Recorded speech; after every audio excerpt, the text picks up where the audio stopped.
bum, bum, ba, ba, ba. Do, do, do, do, do, do, do, do, do, do, do. All right. Where am I? There we are. Hello, everybody. Hello, everybody. We made it. I actually made it on a Sunday stream. How about that? Moon Runes! Hello! How are you, Moon Runes? I did it. I finally, a month later, 2 months later, I finally made it on a Sunday. How goes everybody's weekend? Hopefully it is going well. I was gonna try to title this stream about something about the Super Bowl and just be like, it's the game stream, everybody. We're gonna be watching the game. But I thought I'd actually scare people away doing that. But we might play games today. It's kind of up in the air. It's kind of whatever everybody on chat's feeling, whether or not everybody wants to write or want to play a game. It's kind of the chill Sunday. Let's see. It's going good. Not ready for work tomorrow though. Moon Runes, nobody's ready for work. I've been working all weekend on these stupid pork videos, and I'm not ready for work on Monday either. I've got like 2 meetings I have to do on Monday too, so I can't get crazy. Ugh, no. That's why Mondays are the worst. How is work going for you, Moon Runes? Is it any easier, or is it still just destroying your life? I hope it's gotten a little bit easier. Mr. DeCat, Grape and editing. Editing first year of that fan. Oh, awesome! First year of the fanfic all weekend. Oh, that sounds like a good way to spend the weekend, Mr. DeCat. Doing some editing. Oh, Ghostly, welcome in. doing the mopping. I do. We'll have to get. I just realized that Twitch expanded how many like emotes you get, so I'll have to get more emotes. That'll be a thing that'll happen here shortly, and I will get a swabbing emote, Ghostly. There will be a swabbing emote since that's become a thing. But yes, yeah, that's Moon Runes is going all right for now. You've been listening to books and podcasts, so it makes me not think about the time. Okay, not think of the time goes quicker. That's good. Yeah, that's.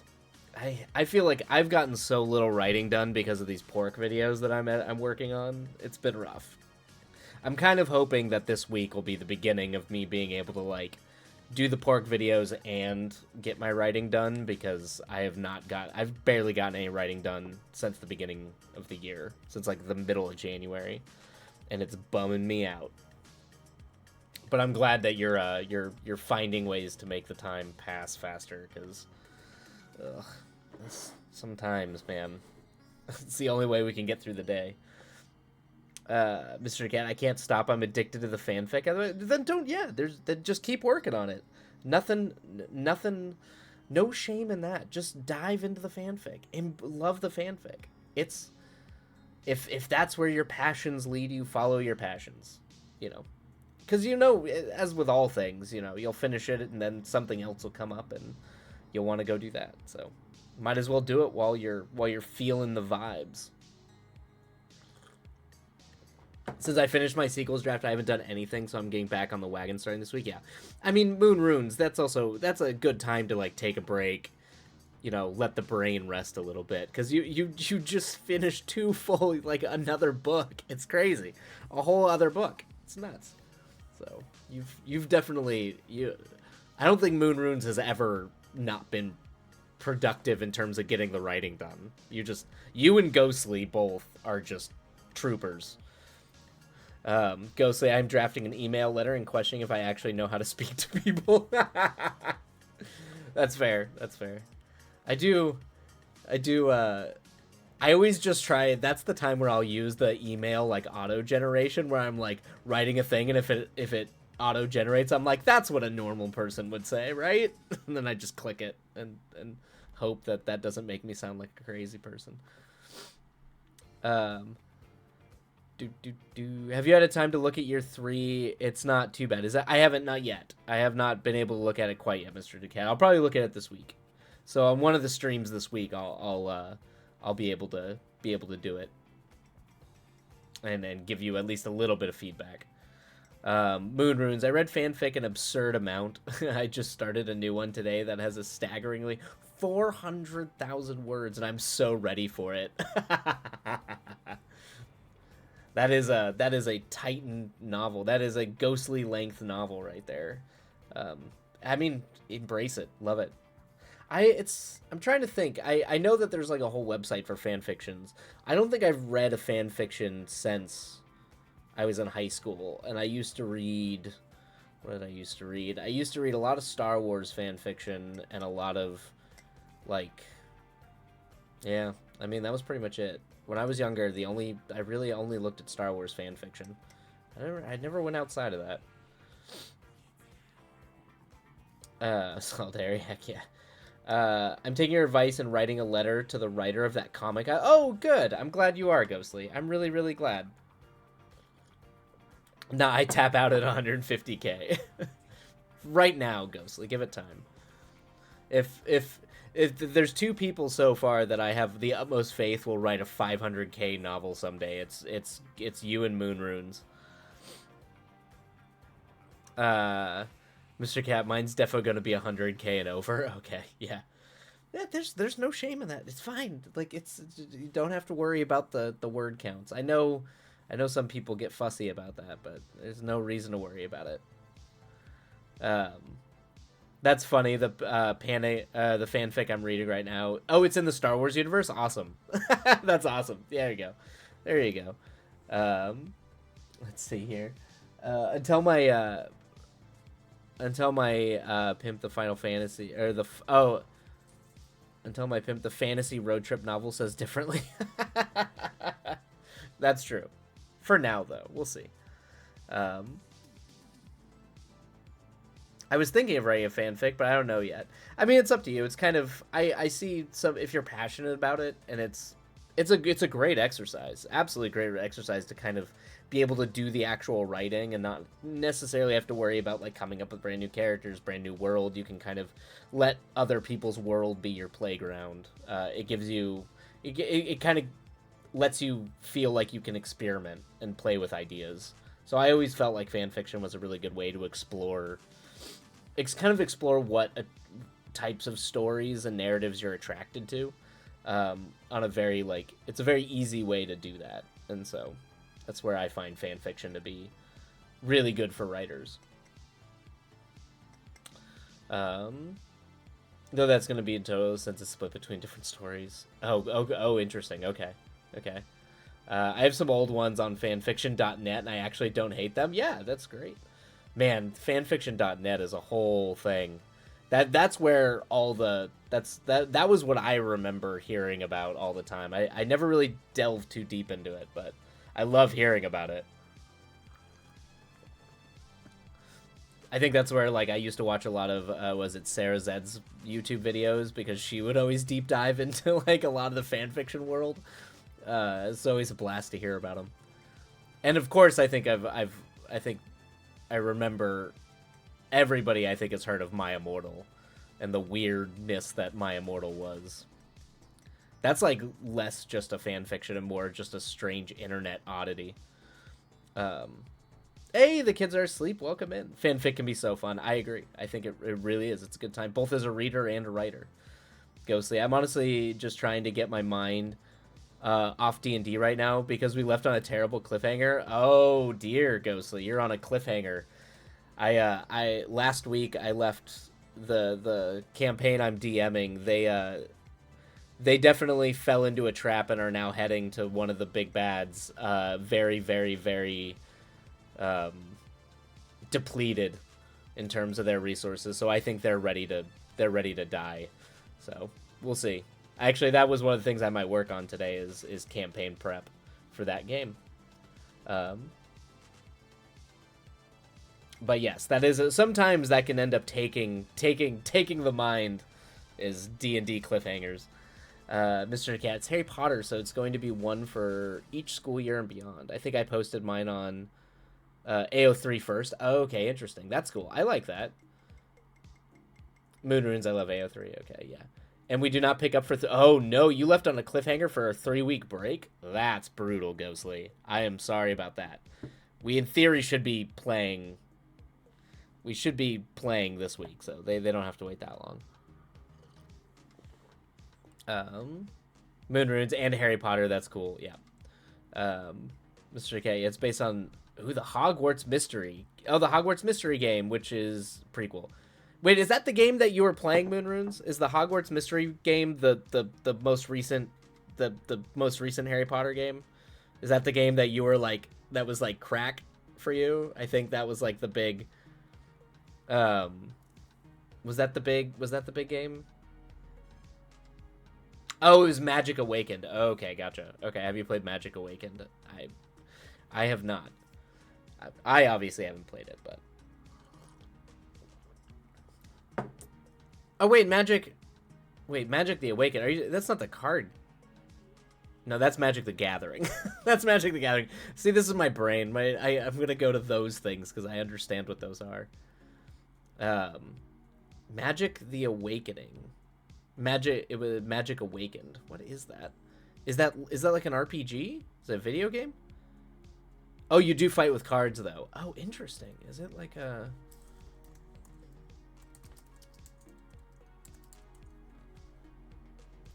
oh, interesting. Okay, it's Harry Potter. It's a Harry Potter universe. It's a phone game. Okay. Cool. All right. I know. Okay, yeah. I don't play a lot of phone games or app games. I'm way out of the loop on those. But that looks... oh, that looks cool. I like the art style. The art style is pretty neat. You can make your own character and everything. Oh, awesome, cool. So it's got like a nice little RPG elements. You can build your own character. I love Hogwarts Mysteries. It's the only thing I can make a fanfic that long for. It's like that's good. Let's see. Hogwarts Mysteries. So many games. There's so many games I've just never heard of. Oh, it's a good... okay, so yeah, Android. It's an app game. All these app games.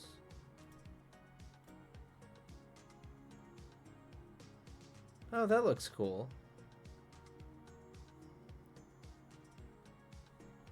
I need to get back on that game too.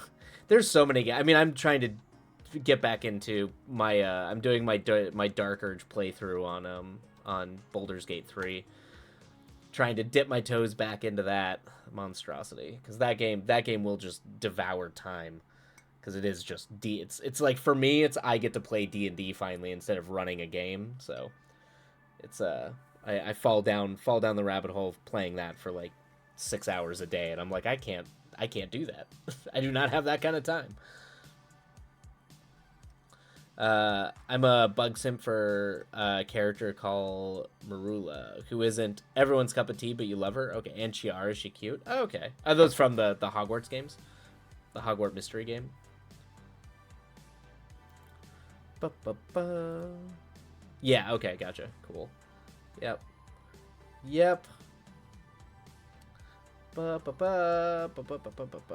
All right. Well, yeah. What's everyone feeling today? Is everybody writing, or shall I pop on a game? Because today is kind of the chill hangout day.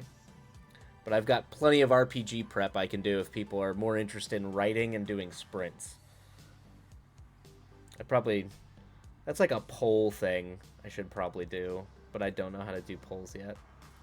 And I'm going to be a grumpy old man about it and not learn, apparently. It was my first session with... okay, it's new session with... it's my first session with this new campaign. Oh, you're playing online. Okay. We took a job to stop this jester-looking guy who was a highwayman. Okay, very cool. I made an off-the-cuff joke that he, in kinder words, looked like the kind of guy who would read Lolita and thought it was a love story. Oh, no! Ghostly! Oh, no! So he's not a highwayman, like a scary highwayman. A creep of a highwayman. DM took that joke and decided to run with it. I play as a gnome for reference. Long battle short. I couldn't roll over a 7 and got creeped on by a clown with a yeah, okay, yeah, that's terrible. So I'm glad you all had fun. I would be red flagging that the whole time. Be like, nope. Oh no. There's so many I could see how there could be so many terrible jokes that could come out of that, Ghostly. Particularly playing a gnome, but that is terrible. And it is funny that you couldn't roll over a 7, but I hopefully hopefully it doesn't. Hopefully that's just a short-lived opening to the game and it moves on to better horizons. It was awful but horribly funny. Oftentimes those two things will overlap. Just make sure that it stays funny and everyone's happy and it doesn't become awful. That's the big thing, particularly if it's a new group, depending on how familiar you are with them. I physically can't stop writing, but I'm cool with what others want. Sounds like fun. Okay. Moon Runes. I'm going to keep working on my latest assets for the first. Whatever I finally finish that, I will be querying. Awesome! Yes, you'll start querying. Fantastic. Fantastic. Good. I know the DM, he would never do anything. But okay, good. Yep, as long as you're in good hands there, and know that, it's comfortable to joke about that kind of stuff, then it's all good. All good. Just got to make sure that you're in a safe place. But yes, that is the one of the fun things about being young is oftentimes things can be deeply funny and also awful. Where is the princess? Oh, she is passed out on my bed. She is currently dead to the world. I'm sure she will come over here once she wakes up and realizes that we're chatting. But yeah, she's passed out. She is curled up in a ball and totally dead. The other one was on the love seat, but he ran off. All right, well, it seems like most everybody's probably in the mood for working and writing on stuff, so I will probably do D&D prep. But yeah, we'll go ahead and kind of keep the chat alive. I don't think we'll do sprints for now. But yeah, if you just want to chat, hang out, or if you want to work, do whatever. The problem is, Ghostly, the problem I'm having is that how it ended, he put everyone to sleep, and I'm fairly certain I've been kidnapped. Oh, okay, okay, so he knocked everybody out, and then... But just you've been kidnapped. I guess so now they're like the party's gonna have to go try to rescue you from the strange highwayman kind of thing.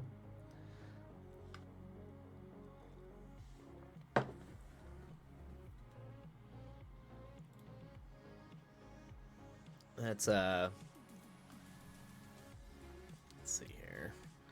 Go back to my campaign.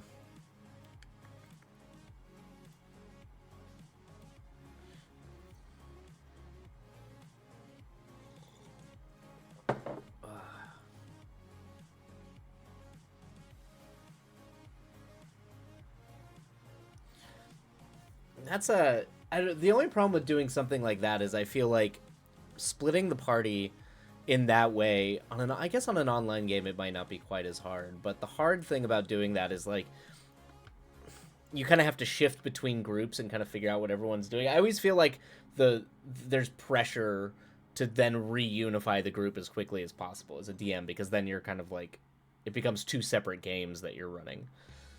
That's the only downside with doing that. But I guess sleep is a short enough spell that, in theory, they could try to catch up and rescue you in a decent amount of time.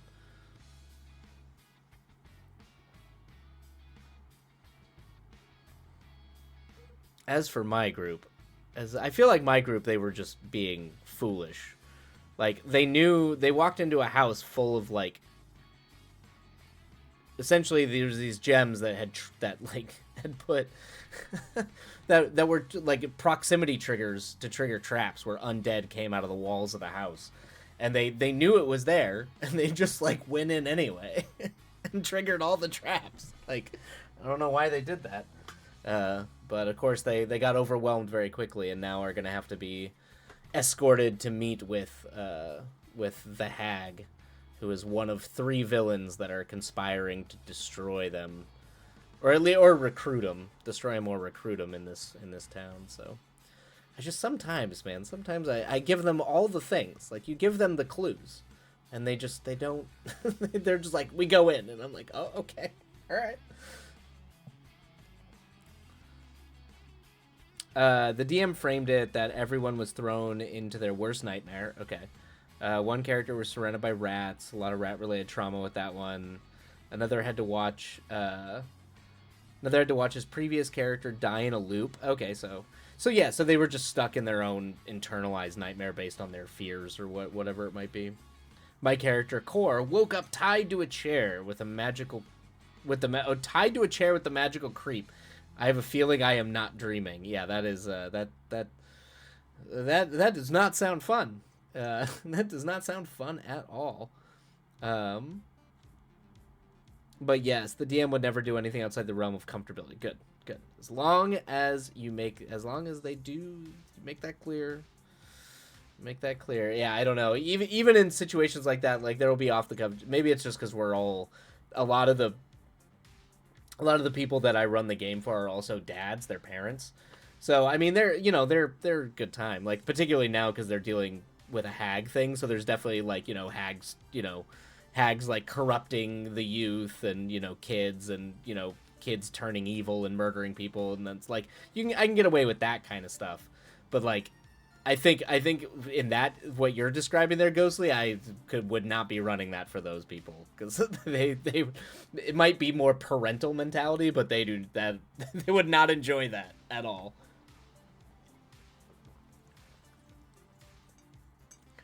Mr. Cat, I hate editing my fanfic year 1. I did before my 2 work in progress, so I've grown a lot. And it was utter cringe to look at, but I love improving it. That's great. And those are always, sometimes it's good to go back and read. I feel like you can have twofold experience. You'll go back and you'll read things you've written in the past, and you'll be like, here's how far I've come. Here's how much better I've gotten over however many years or months it's been. Or you go back and you see it, and you actually see some, like, gems of, like, really good ideas or things that you executed really well, and you're like, oh, okay, so if I can go back and read this and I like this, or think this worked, I did this and this worked well, then, maybe I'm not terrible. I feel like you can have both those experiences. I've had both, where I'm like, oh, that's better than I thought it would be. So maybe I'm not total trash. And the idea that you would continually get better. Or you go back and you're like, oh, I've improved a lot. So it can go both ways.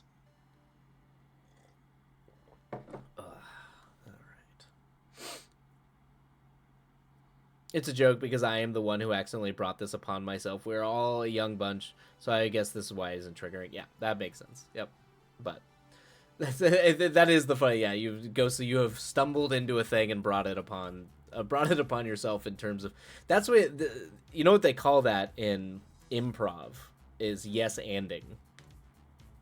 Because we used to do that a lot in improv when I was in theater. Is that is how you. It's a good sort of way to, it's a really good way to kind of be like, come up with like storytelling things really, really quickly. But yes-anding is a really good skill to have. But though sometimes it gets you into corners like that, where all of a sudden you're like, wait, how did we get here? What? But yes-anding, it's a good skill. It's a good skill to have as both a writer and a performer, if you're interested in performance.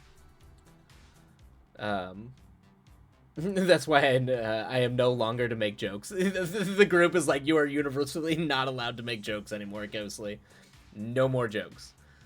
Mr.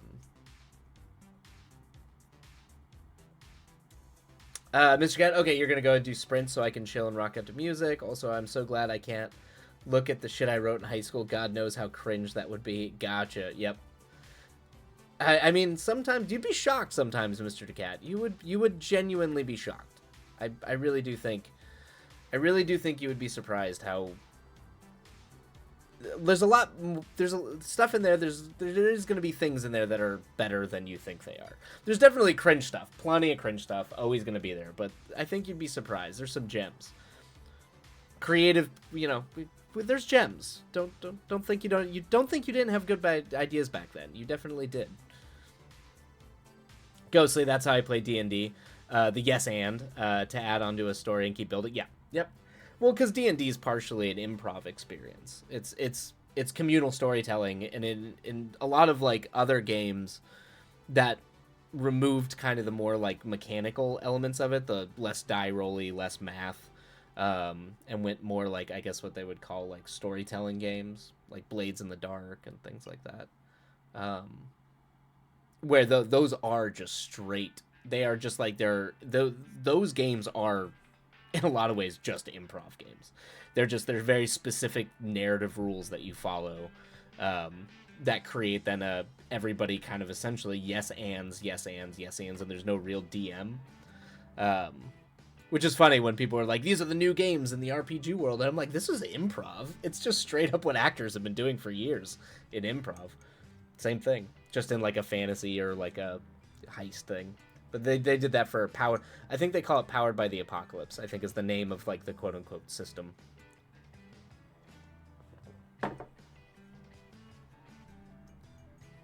I didn't even care what I write back then. I just put words on screen. Gotcha, yeah. Ghostly, I just use my brain, and I apologize if I brought up, I just use my brain. I apologize if I brought up a poor subject on your stream. Oh, no, you're fine, Ghostly. I'm all here for D&D. Just want to make sure that you're not in a game where you're like, I'm having... Yeah, it's like, don't wind up on RPG horror stories, the subreddit, you know? So, because I played... I guess it was a lot more... There wasn't a lot of awareness about kind of what people were and weren't comfortable with when I was playing D&D back in like middle school and high school. So with my friends, everything was fine, but you go down to like, we would go down to Atomic Comics and play, and you get some real weirdos. you wind up playing with some weird dudes. Weird dudes. Yeah. I'm safe. No actual trauma here. Wait, that's a thing? I never played D&D with people I don't know. Oh, you didn't? Wait, are you talking about the RPG horror story subreddit? You didn't know that was a thing, Ghostly? There's a... Oh, yeah, there's a... I mean, it might not still be around anymore, but there's,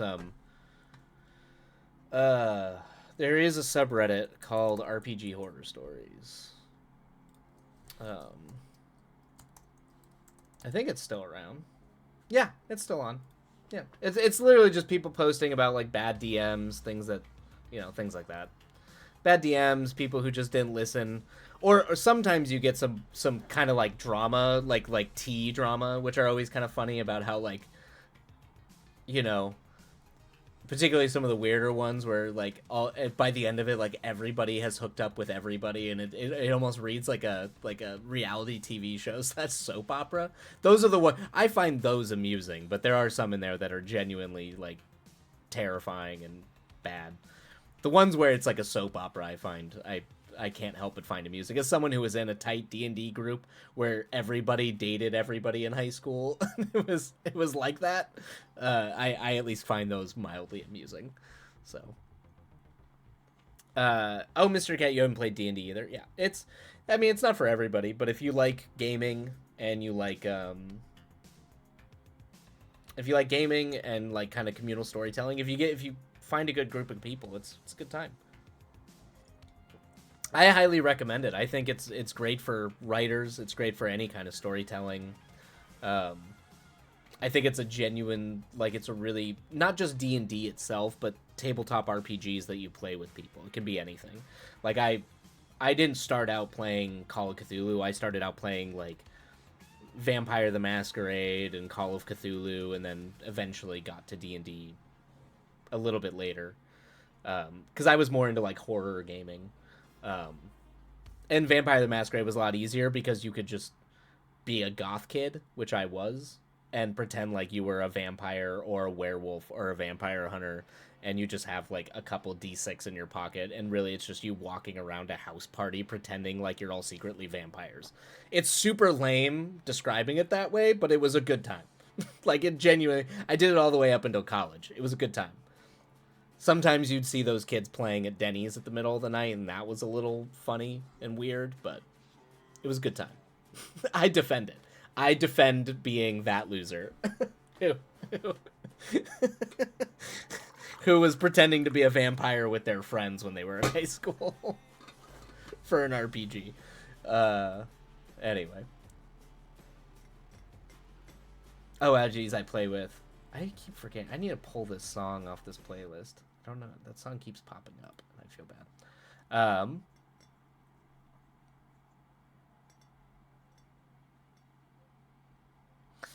bad. Wow, geez, I play with like 3 or 4 friends. Yeah, I mean that's good. I mean, we had a tight knit group of people we played with when I was in high school. We were pretty. I had 2 main D&D groups. One was with my brother and a bunch of friends that were like about 10 years older than me, and those were like the sort of primeval. You go play Dungeons and Dragons, and there was like weird chaos magic. It was a weird time, but they were cool people and they were good folks. Took took care of me. And then my high school friends, I had a group with where we would play like Dungeons and Dragons, Call of Cthulhu, Savage Worlds, things like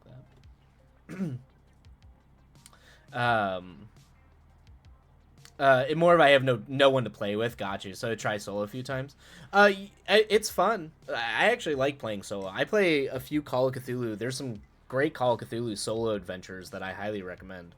I don't know about D&D. D&D probably wouldn't work super well solo, but there's Dragonbane is a really good fantasy game that you can play solo. Vossen is a really great like folk horror game that you can play solo. I recommend those for sure. To write a story with a D&D kind of thing never got anyway though. Oh, okay. Oh yeah. I mean, the lore around D&D I don't pay too much attention to because it's just so vast, but it's just you can make any fantasy world. I build my own worlds for the D&D games I do, so I don't play in like the D&D lore world. It's just too much, and I don't know it well enough. Ghostly, that sounds awesome. I love weirdos with D6s. I mean, it was a genre of high school kid. Moon runes, I was the same though. I wanted to get fangs and everything. Oh, there you go. Yeah, moon runes. I think you and I hung out with similar types of people in high school for sure. Because I mean, I knew kids who had. I had friends of mine in my RPG groups that had different names. We had to call each other by their like gaming name or by their online RPG name or whatever their character was. Like in real life, like in class, we would have to call them that. Like I remember one kid was named Dark Snyder, I think, or something like that. There was one kid who we just had to call him Fox. He really liked foxes. I remember that. And I think he wanted like that was like he was one of those kids that I feel like the gaming world and the real world kind of meshed more than any of us thought was okay, because he was really into foxes and I think actually thought he was like a samurai badass who would like go out and be a vigilante at night. We're like, dude, we're like nerdy high school kids. Like we're not acting like none of us. There was self-awareness enough that most of us were like, yeah, we're just weirdos. Like there's no but I think he really thought he could go like, you know, go out and murder criminals in the middle of the night. He was a weird one. Ghostly, I legit went out the day after the campaign and bought $30 dice because mine are cursed. Oh no, don't be mean to your dice, Ghostly. That is all the dice will punish you if you're ever mean to your dice. Do not be mean to your dice. I went through three different dice sets and 2 different dice towers, and over the course of a 2.5 battle, I didn't roll a single 2-digit number. That is extremely bad luck. But be nice to your dice, Ghostly. Do not be mean to your dice. They will punish you, and buying a new set will not alleviate that pain. Moon runes definitely LOL. And I was in the anime club, and some of my friends would cosplay at school, and we'd act out sketches at each other's houses. That's adorable. That's great. That's great. I think we never really like, I don't know, we never really did I don't know if we ever, I mean, we were all in drama, so we were acting sketches all the time, but I don't think, yeah, that's cool. There was no anime club at my high school. That was like not a thing and not an acceptable thing at all to have. But we all like, the house, one of our friends, she had, it was like her and her dad, and their house was like the hangout house. Because I feel like some people, I'm sure some of you have had this where like your high school friends, usually there's the one person's house that you always wind up going over to. And for us, it was always like the person who lived closest to school. So we would always go hang out at her place and like play D&D and like watch movies. Her dad was a big movie nut, so he and I used to get along really well, and we would watch movies all the time. So we'd like watch movies, play games, and stuff like that. But that was kind of our unofficial anime club, because we would watch. That's where we were watching like Escaflowne. I remember Chobits was really big, so everybody was watching Chobits. It was good times. Good times. I'm definitely getting like, I'm getting the nostalgia twinges thinking back on those days.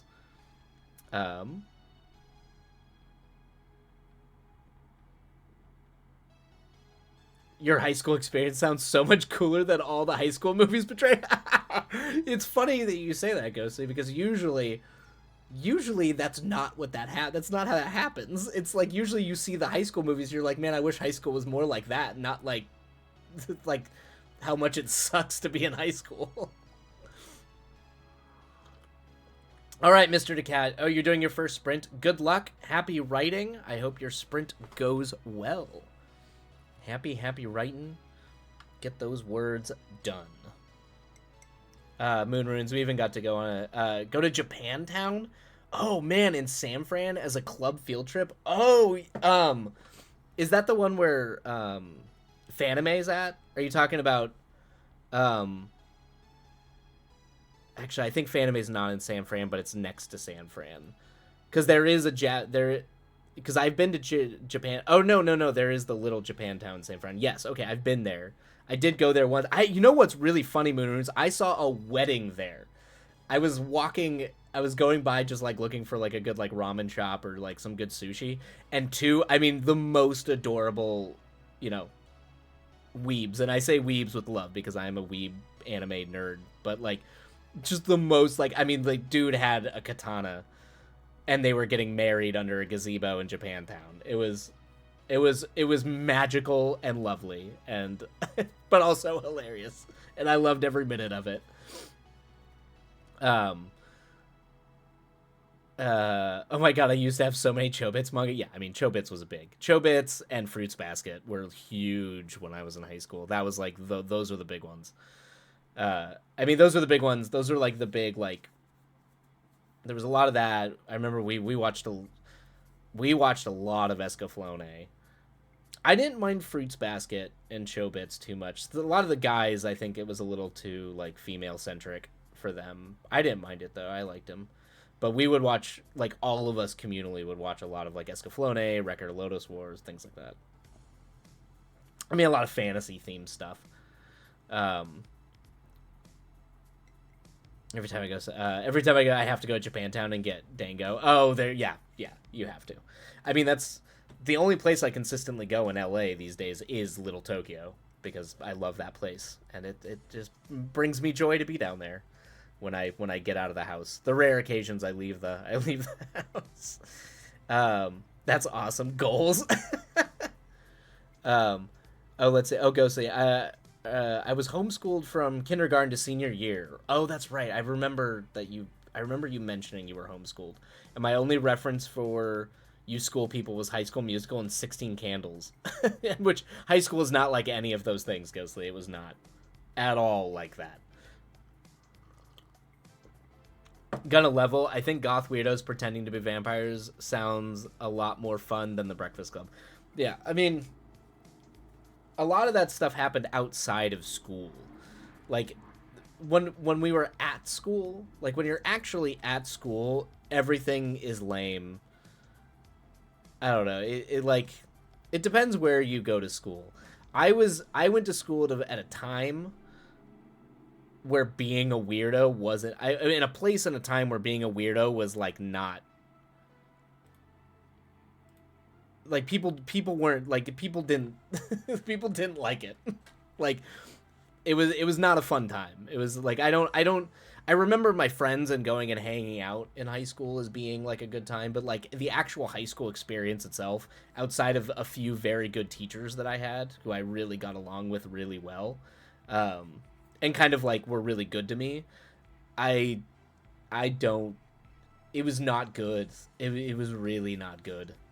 Um, and I was like pretty well established. Like I knew a lot of the sports people too, so I wasn't even like fully on the, I had, because I had played sports getting up to high school until I had gotten hurt. I was kind of in with like some of the jockey popular guys too, and even then it still sucked. It just was not fun.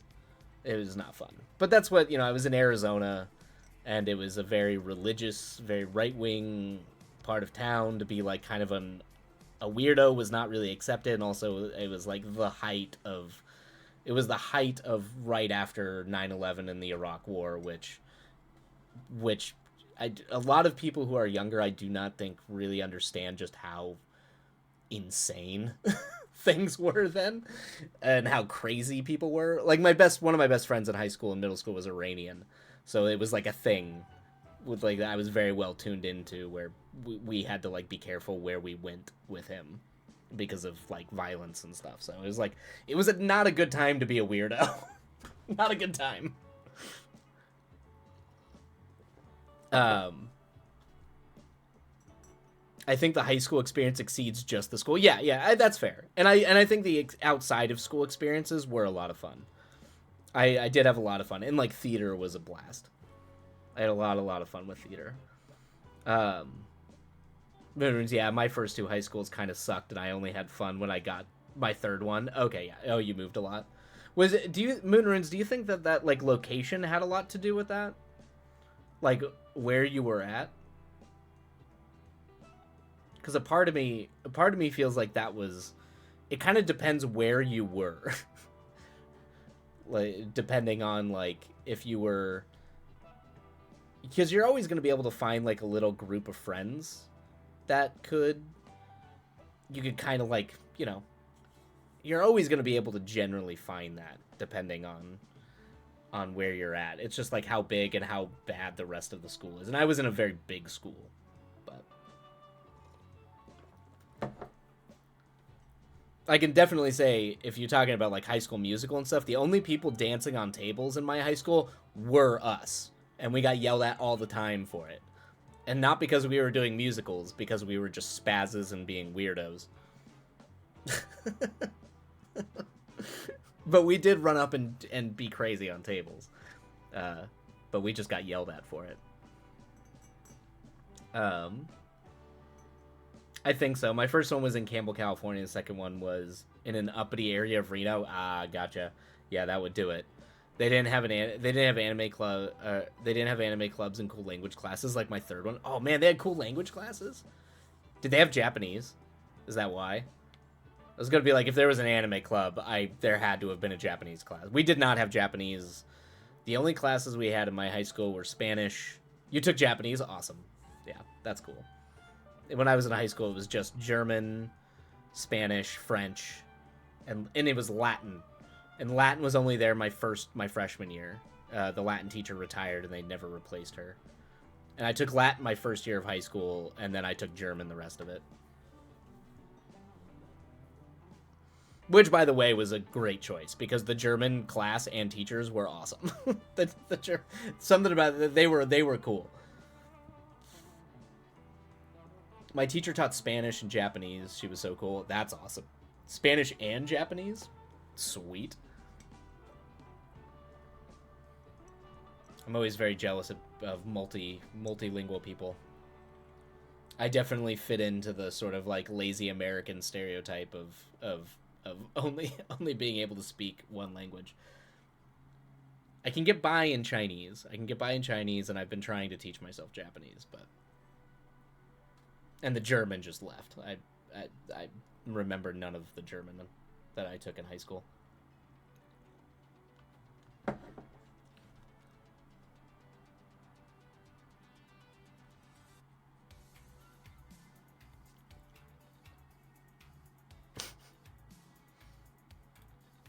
That was a fun trip. That was a fun trip down memory lane about the weird high school experiences we had. Where do you, Ghostly, as someone, because you said you were homeschooled, do you would like, I don't think I've ever had friends that were homeschooled. How do you meet people? I mean, I'm assuming there's like social gatherings you meet people. Is it all like people you meet and become friends with like locally at like church functions or like at like community functions? I always wondered how, particularly when people are homeschooled, how they meet people. Ghostly, how do you socialize? Yeah, it's true. I mean, you have to learn those skills of how to socialize and learn how to meet people. If you Lots of times you do have to learn those skills as an adult because as an adult it's kind of like being homeschooled in a way. You're just not around people unless it's at your job. Moon runes, the days of yore. How do you the age-old question? Gotcha. Okay, so that's how you socialize. Ghostly was asking, how do you socialize? Yeah, it's in a weird way. There's a reliance on meeting people. You know, if you're at work, usually when you get older, that's where you tend to meet people. But I feel like particularly as an adult, when I find people that are like trying to go out and like expand their friend groups or meet different people, it's as an adult, it just exclusively becomes hobby functions. You just see people going out to meet people at like, you know, like it could be RPG things or it could be like hobby things is like how adults do it. I think is how adults do it. I don't know. You kind of, as you get older, you kind of start seeing people become more and more isolated. So sometimes you see, like, I try to see have the methods that they use to like try to keep their social life alive or meeting new people and socialize, because you kind of don't go around meeting people at bars like you did in college or in school, like at college or in high school. Ghostly, we have congregations, we have little homeschool cults of mothers teaching children useless classes and running free. Oh my god, little cults. Is that how you describe that, Ghostly? There's just these homeschool cults. It's probably a fair description of it. Jeez.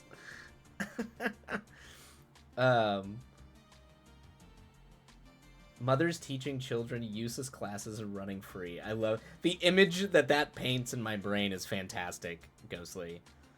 Yeah, you have the best descriptions, Ghostly. Absolutely. That's just I'm just imagining like weird little it's funny. It's funny. It's when I was a kid, I think a lot of kids might have this due to like either bullying or things like that. But I do remember begging my parents to let me be homeschooled because I didn't want to go to school anymore. But I definitely, but then imagining my mom, who was a hippie, being one of these weird homeschool cults of like a hippie mom running around teaching children is hilarious to me. Being homeschooled is a lot like the Wild West. It varies from person to person. I mean, that would make sense. I'm assuming the education level would also vary pretty dramatically. But in my experience, me and my hippie mom would climb mountains with ancient Native American cave paintings for history. I mean, yeah, okay, so that's dope. It's very hands-on, yeah. That's rad. That's a cool way to do it. You know, they were trying to do something like that in the sciences when I was in school. I was in honors advanced biology, and one of the things we had to do in that class, I might have actually already talked about this on stream. If I have, forgive me. But we had to go survive in the desert for 48 hours. That was like a thing we had to do. You could like opt out of it and like take a test or something, but instead of taking a test, essentially you could go survive in the desert and essentially go get. I think we had to like, create like a notebook full of like plants. Plants, what kind of plants they were, animal life, things like that. So it was a little hands-on like that too, and I thought that was like one of the coolest things ever. So, and I learned a lot more doing that than I did just sitting in a class. So it's not a bad way to learn, Ghostly. And also, you actually got to go see the old school cave paintings for history. We did a little bit of that we never did that in high school, but in elementary school we did go to because I was in Arizona, so we did have a lot of the old. We did go on field trips to, what were those? Was it Hopi? The Hopi? I'm trying to remember what they were. What were, like what group of Native Americans they were. But it was like we got to go see like where they built into the walls and up underneath caves because keep out of the sun and all that kind of stuff. So you got a little bit of that, but it would have been way cooler if that was like my overall more of my experience. So that's cool. That's cool that you got to do that, Ghostly. My family moved a lot, so we do math on the beach, catch frogs for biology. I'm neurodivergent as hell, so the hands-on teaching style was the only way I learned. Yeah, that makes sense. Yeah, that's great. I do not think I would have survived the public school system. Not a lot of people survive the public school system. I am definitely in broad support of a public school system and free public education. I do think we need to change the more draconian elements of that system that make it very hard for people to learn. Particularly as like the science, as like research has shown that there are a lot better ways to teach kids than what we've been doing. But we don't seem to listen. It seems like, I don't think, you start to slowly see how certain things are less about education and more about just like creating like regimented structure, because that's kind of what society is building you towards. Although not so much anymore, since everything's kind of moving towards a gig economy. It's less regimented in terms of like the 9 to 5 that you would theoretically be getting prepared for. But you do start to learn that a lot of like certain types of education, the way that they teach, kind of do fall flat for a lot of people, and they're not following research in terms of expanding the way that we look at how people learn.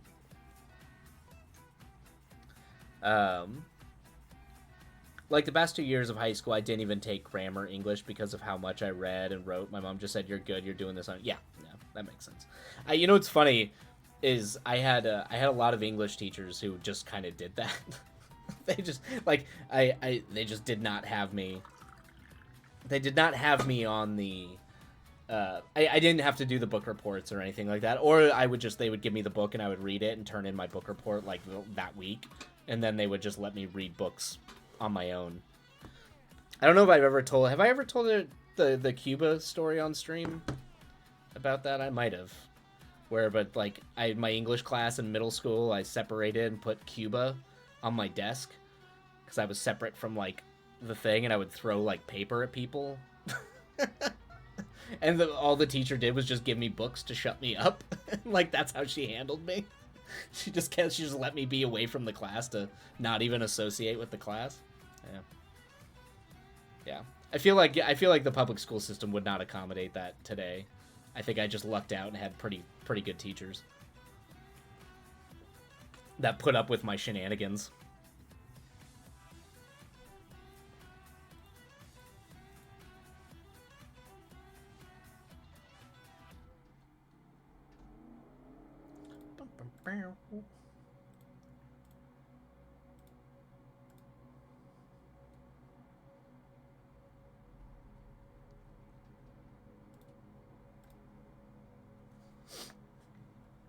But like, yeah, like what do the clubs look like on schools today? I'm assuming club life, is that even still a thing?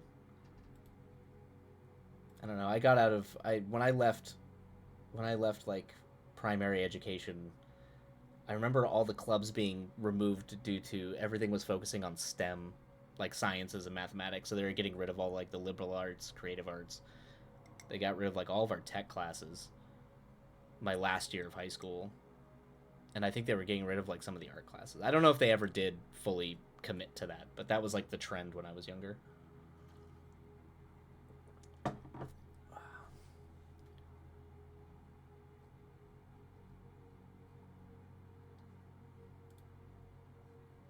Also, I would say, Ghostly, that you absolutely would be. You're. It's like the last person who needs to go to English class would be a British, a witty, an old witty British person interested in solving crimes. Your question made me laugh, though. If I had a penny for every time someone asked me, "How do you socialize? How will you learn to make friends?" I would be richer than Bezos. That's fair. That's fair. Um, Yeah, it's just homeschooling is such a homeschool homeschooling is such a unique. It's interesting and it's odd. It's just alien. It's alien to the way I grew up. I grew up in a way that was very like forced socialization. And I don't know if that was necessarily always for the best, but that was like the mentality of raising kids at the time. Or at least it wasn't where I came from. Um, I like that's how I used to be an old British person who thinks they can solve crimes. that's, it's kind of it's kind of how you are, Ghostly. It's kind of how you position yourself. Not just in your novels, just that's how you be. All right, what was I? Need to add a thing here for lore. So I probably should actually attempt to get some things done. Ba, ba, ba.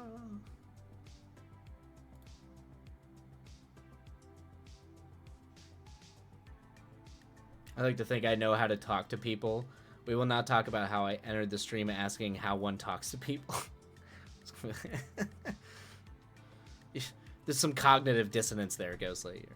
You're like, how does one talk to people? But I know how to talk to people.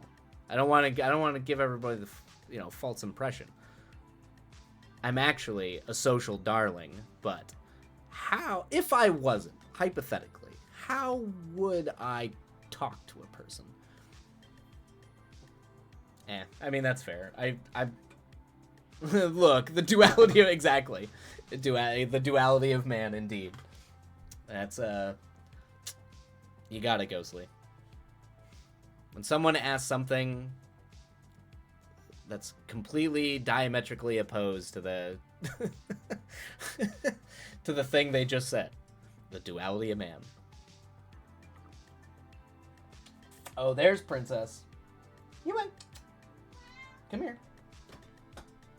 Come on. Come on. There we go. There's the princess. Oh, it looks like the orange floof is asleep. I'm a social butterfly. Now what are butterflies? Exactly. Exactly. There you go. Hey, Moon Rune's princess. Yeah, there she is. And we got the princess. Ariyashi! Hello! Welcome, welcome, welcome! Truly long time no see, all and just in time for a cat cameo. Welcome, welcome, welcome. Yes, it has been a while, I know. I also am streaming a lot earlier than I used to. I used to be a much later streamer than I am now. And also finally managed to actually stream on the weekend. But it's just a hangout stream, so we're just chilling. I might be doing some campaign prep for my D&D game, but other than that, it is hanging out and talking about how people socialize and high school. High school nostalgia, if one even wants to call it that. She demands pets. I know. She always demands the pets. I think she knows she gets all the attention. I mean, she gets attention all the time, but I think she knows she gets extra attention when when streaming is happening, which is probably why she always comes up here screaming.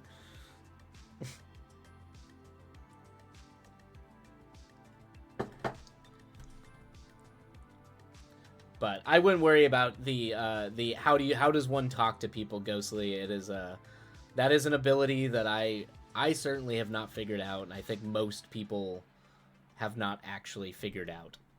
The nice thing to realize is when you're out amongst people or trying to learn how to talk to people, we're all by definition making it up as we go.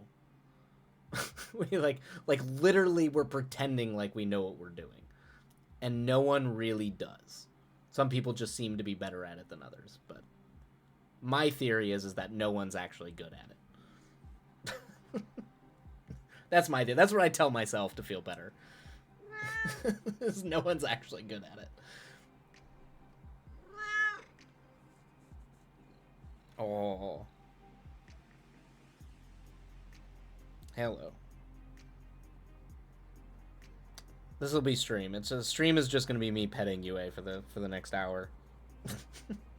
It's gonna be that. I am content with my ability to trick the naked eye into perceiving me as indeed a human being. That's fair. It's not a bad way. Not a bad way to go. I think. I think that's a fair way to do it. Fair way to do it. Boom, boom.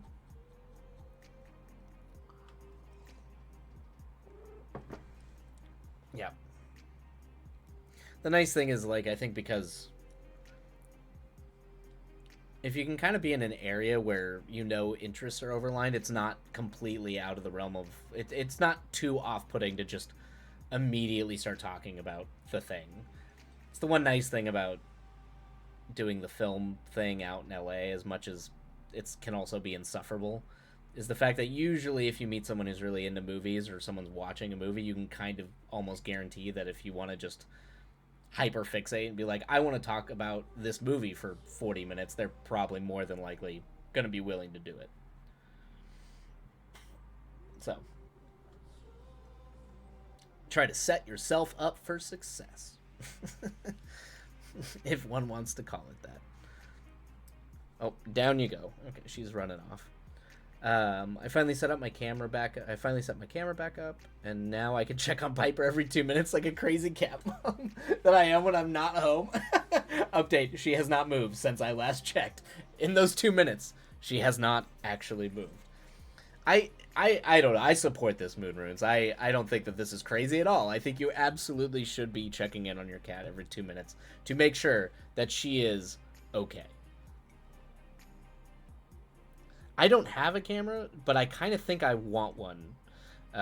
Everyone I know who has dogs has one, and I feel like I'm being left out and also being robbed of the fact that I can just look at my cats. Although there's too many little hiding spots that they could be. Because they could either be out in the living room, or they could be over here. So there's like too many little spots. I'd have to put cameras everywhere. Yes, Ghostly, I was able to open your dock. Yeah, it worked. Were you able to open my dock? I changed the settings, but I'm not a good Google Doc user. Yes, it worked. So I was able to access it. So I will be reading your new intro chapter very shortly.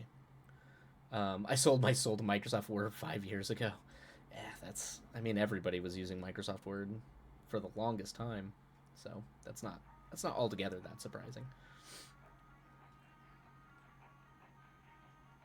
It's pretty common. I just hate Microsoft and hate their programs, so I only really use them if I have to.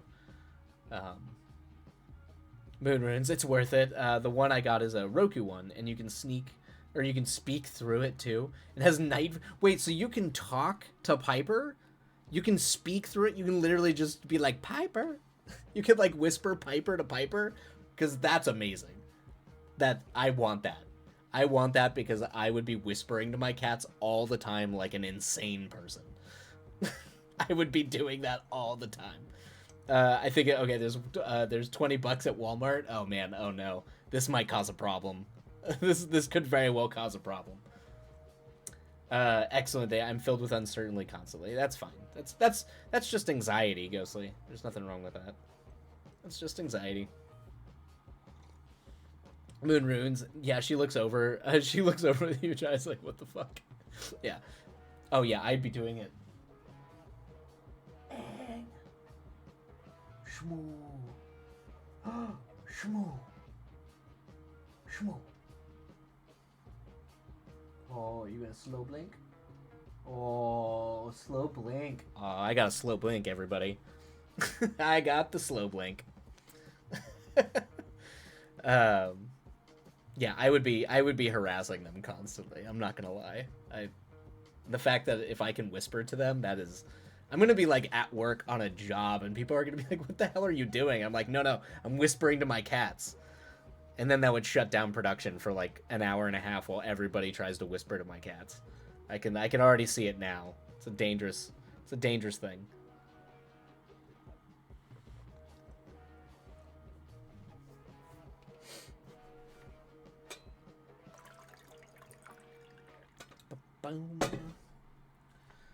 What was I doing? Oh yeah, that's right.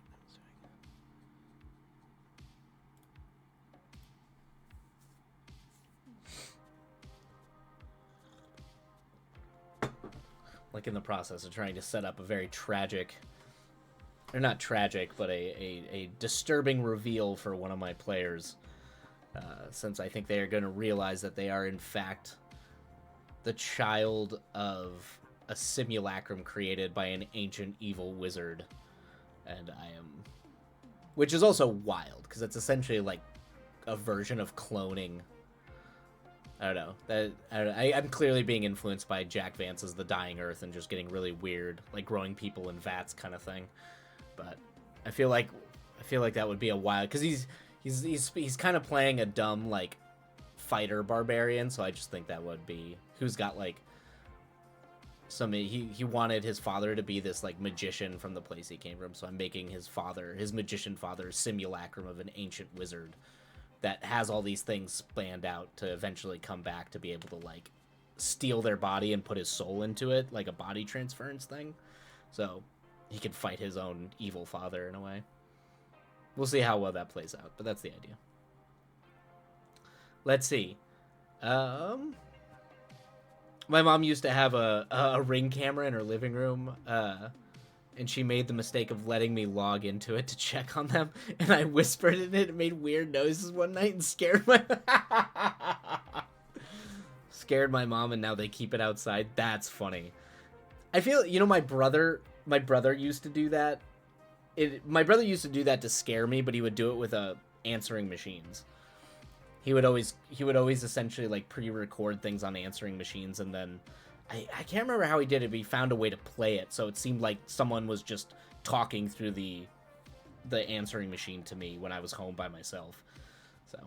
So they're good ways to torture your family members by freaking them out and making people think the world you live in is haunted. So it's smart. Ghostly, I forgot to mention, you've made it to 1,200 days.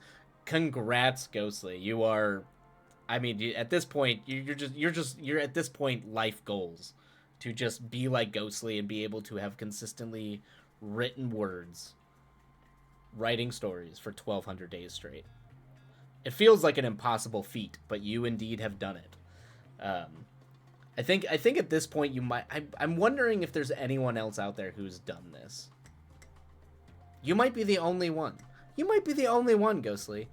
I mean, maybe outside of like a couple. If you do this and keep it up, you might be the only one.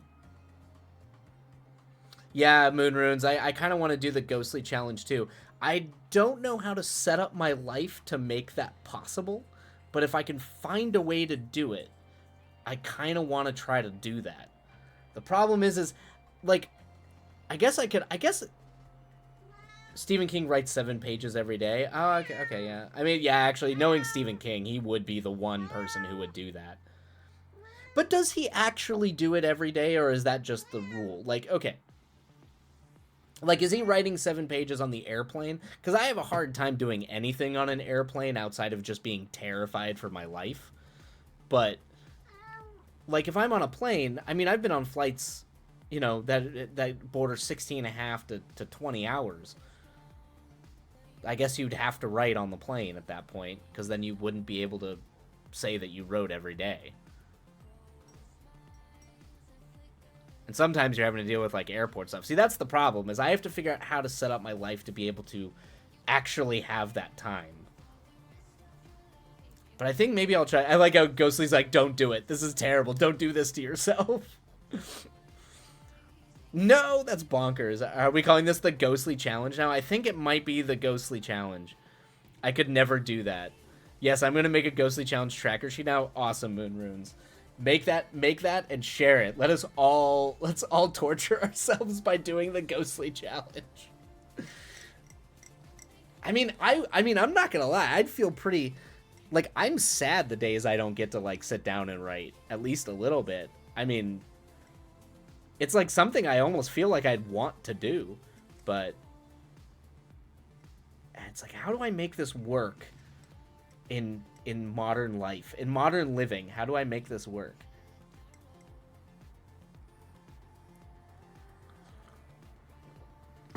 Ghostly, to discredit myself, I have written stuff after midnight and accredited it to the day before. Okay. But it's in a single. You know what you could do, Ghostly, is consider it every waking session. So essentially, as long as you write every time you're awake before you go to sleep, it still counts as a day. Because on average, you're not going to sleep more than a... You're not going to stay up longer than a day. So it's like between sleeping. You just consider, yeah, you just do it between sleeping. That's a fair assessment. Why limit yourself by arbitrary time? Moon Runes, that's a good idea. I've written in airports, would not recommend. Yeah, I have the problem where I have like serious intense fears about flying that I've been like trying to work through for like 20 years of my life, because I sometimes wind up flying a lot. So it's hard for me to do anything. It's hard for me to read, it's hard for me to write, it's hard for me to do anything other than try to put on something that's gonna help me not freak out, like a podcast or something like that. Make me not think about being 35,000 feet in the air in a tin can. That's how you credit it, yeah. But Ariashi, yes, tomorrow doesn't begin until I fall asleep. Yes, I think that's, yeah.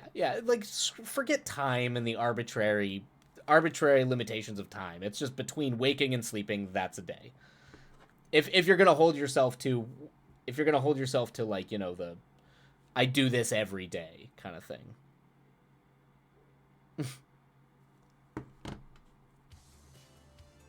I think that's a fair thing. Anyway.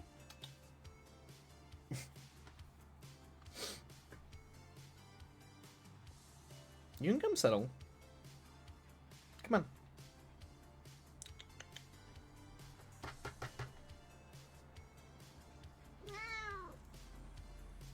Oh.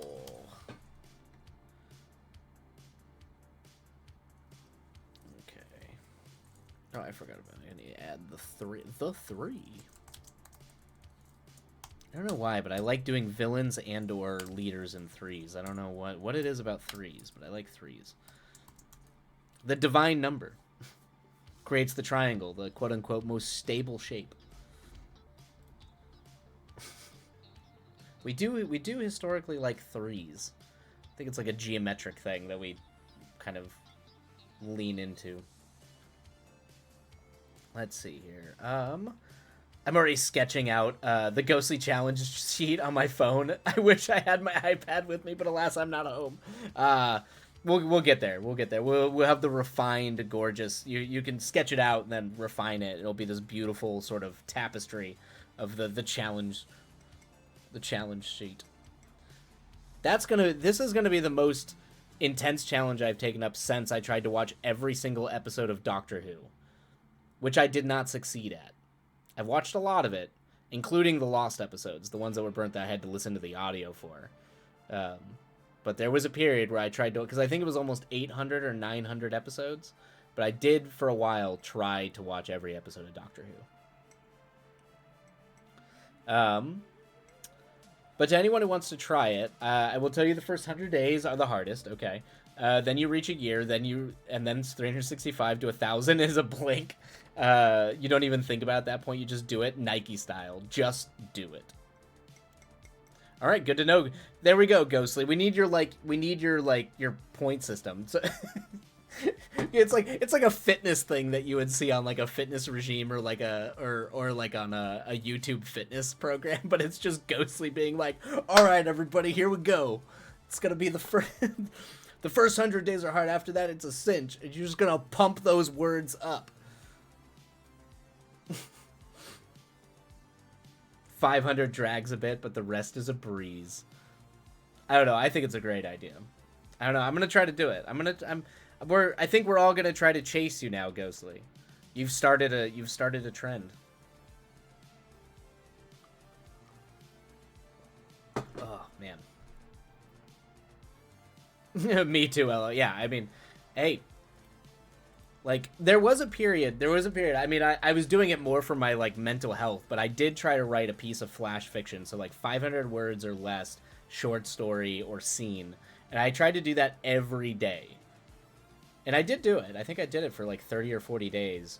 But that was like for my mental health because I was not in a good place, so that was like my zen focusing thing was just do it. But why did I ever stop that? Aside from life happening and, you know, having like obligations. Obligations to does that Ghostly, does that mean that you still write even if you're like really sick? I guess it does. I guess if you write every day. Do you like fever dream? Do you go into like stream of consciousness fever dream? Kind of. Yeah, there you go. That's cool. Hello, I'm Ghostly. I will be your coach to insanity today. Exactly. I'll get so much work done. I mean, Moon Runes, you already do an astounding amount of writing. So I can't even imagine. You're going to have written 6 fantasy series, like 5-book fantasy series by that point, Moon Runes. Because you already just, your word counts are insane. The way that you can write in like 30 minutes, it blows my mind that you write that fast. So you I think if you did the Ghostly challenge and made it through that, I'm pretty sure you would have written like 1,000,000 books by that point. You definitely are prolific and fast, like insanely fast. I'm gearing up to start my next novel that's a standalone this time. Oh, well, that's, yeah. And here I am still trying to get started on pages for the stupid My Pawn Boys script. And so, and I need to pick it up too because I have the mech movies are going to be 3 movies. So that's 3 feature films I have to write. And I want to get that done before the middle of the year. So this is what and I've got nothing done in January. Nothing. I had 103-degree fever and was writing. Was it mildly incoherent? Yes, but it existed. I feel like when you're sick is when you need to do like stream of consciousness, just vibing. But hey, there's a great if you look at there's a painting that James Cameron made of the Terminator that he did when he was super sick with the flu.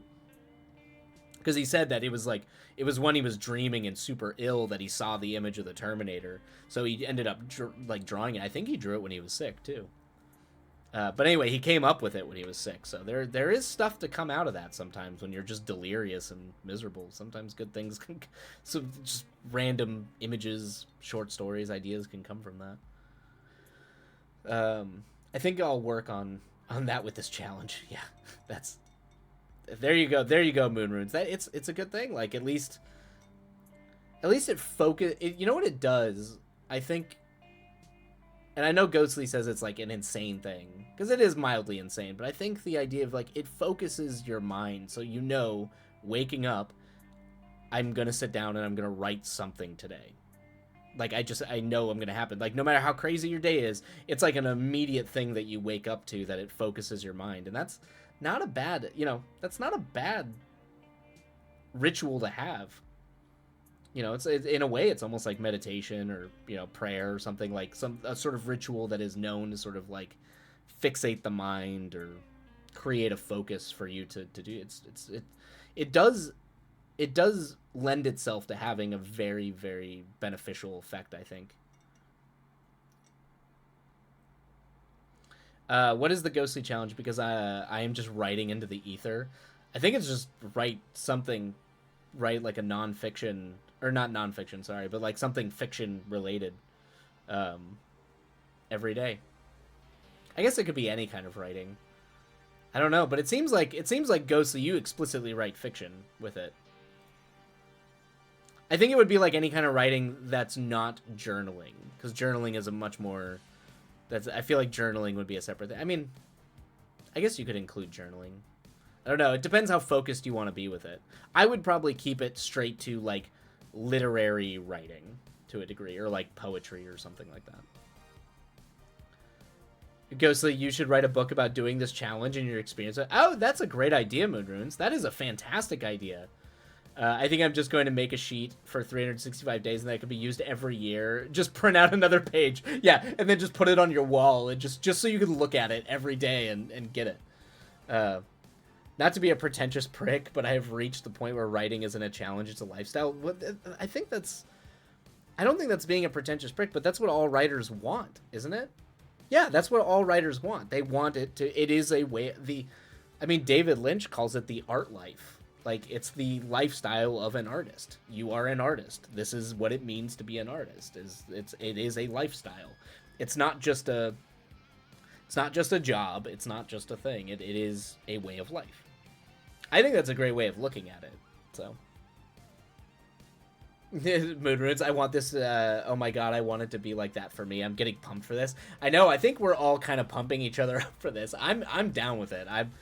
If I could actually succeed in writing every day on the days where, like, I'm trying to think the days that I don't write at all. So like travel days, when I have a 14 to 16 hour film shoot day, or when I'm hungover and like really hungover, which has become a thing in my 30s now. Never used to happen, but now it certainly does. If I can force myself to, like, no, you got to put some words down on a page about a story, no matter what, on those days, or travel days when I'm traveling, that's, it's a good goal to have. That's, yeah.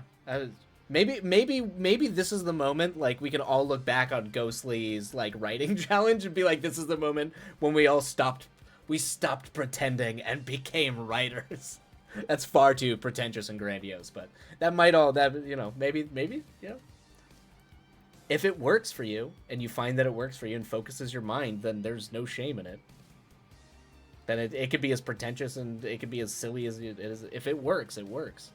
Can't argue with that. I'm going to include a spot for your feelings for the day so we can see how your life goes throughout the year. Yeah, so like a little journaling moment where you could just be like emoji face, like sad face, happy face, angry face. And then there's just a couple days there's just a rant. Like there's no emoji. It's just you ranting about something that like really pissed you off. My other piece of advice is to keep a journal dedicated to keeping track. I can share a picture that, oh yeah, I share away, Ghostly. Yes, I would love to see that. Ghostly, you all flatter me, honestly. Ghostly, you are unique. You're the only person I've ever known to do that. And if it works for people, or if it helps people, or it becomes a thing that even if they can't do it to the degree that you do it, if something like that winds up becoming something that works for another writer, or even someone who's just here in the channel or something like that, they hear about it and it works for them, and it helps them it helps them get that sort of like lifestyle of being a writer or an artist, then it's worth it. That's actually why I always really appreciate when artists and writers share kind of their rituals or the way that they live their life or kind of how they approach their art, because it doesn't mean everybody has to duplicate it or do the exact same thing. It's not like a brain hack, for how you get more productive or how you be a better artist, but like seeing how people set their lives up in order to craft the way that they want to craft their work and their art. It helps you kind of see what works for you and what doesn't work for you and experiment, and slowly you can kind of refine it to where you find the thing that lets you, because it's all about like setting up the conditions for you to be able to write. So if if you can find a way to consistently set up a series of conditions that help you write, then that's your ritual. Then you've succeeded. And like that's half the battle, is literally just doing the thing that helps you write.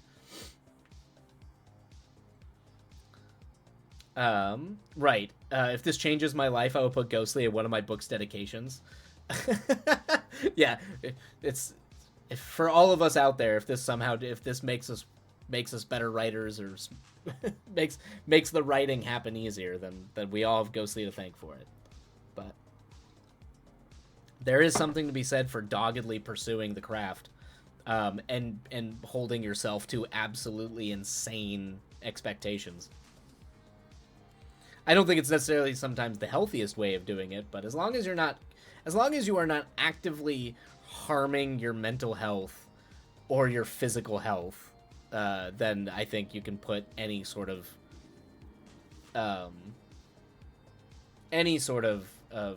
expectation on yourself, as long as you don't spiral. Do not spiral. Not in support of spiraling, because that is the worst thing you can do as an artist, and it's also really bad for you mentally. Hey, Mr. DeCat. Wait, let me... Oh, you put it in the Discord? Bam! Oh, I see it. Huzzah. Oh, nice. So, yeah, you just track it.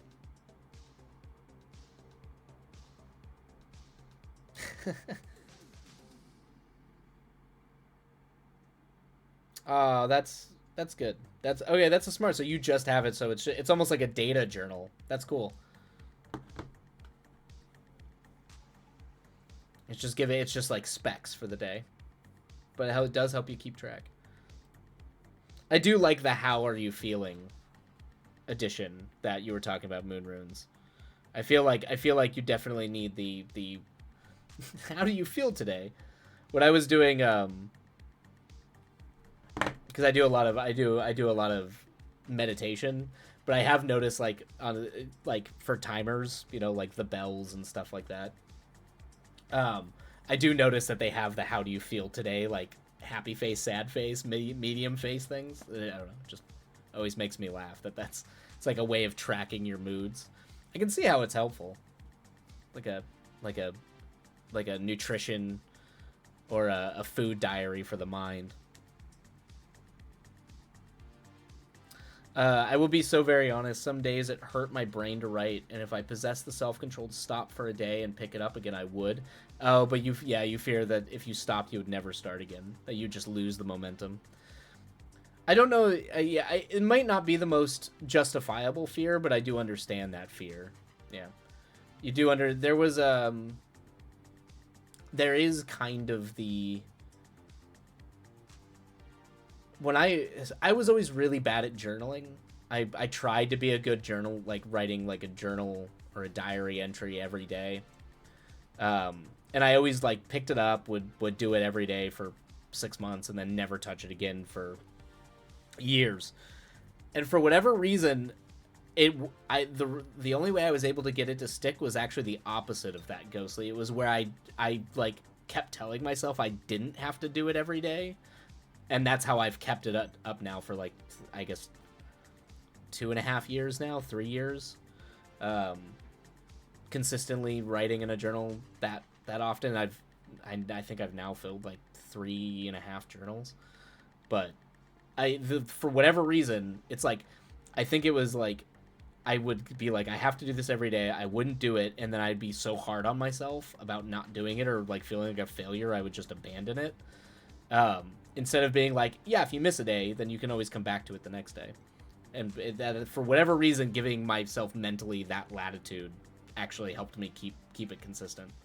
I don't know why. I feel like I have to play like 40 chess with my own brain sometimes, but that's just oddly how it felt. I've gone through 2 of these journals now. Yeah, I can imagine. Yeah, with that many days, I imagine it would be that many. I always add it to my word trackers I make, and I like seeing how I felt when I wrote a lot or a little. Ah, yeah, that makes sense. Nope, pressure and fear of failure are most certainly fueling for me. Yeah, that's good. I mean, if that's... Yeah, some people that works really well. That works really well. Moon runes. Be right back. Yeah, but I do want to get. The problem is that I have to try to find ways to get more of the work done on top of like all, particularly when I get really busy, like I have been, like when I get busy with other types of work, so like editing work or anything like that. It is really hard to keep up, writing for like 5 hours, 4.5 hours, 5 hours a day when, I'm editing for, 9, 10, 12 hours a day. You're just like, yeah, but you got to find ways to do it. It just will not get done. You have to do it.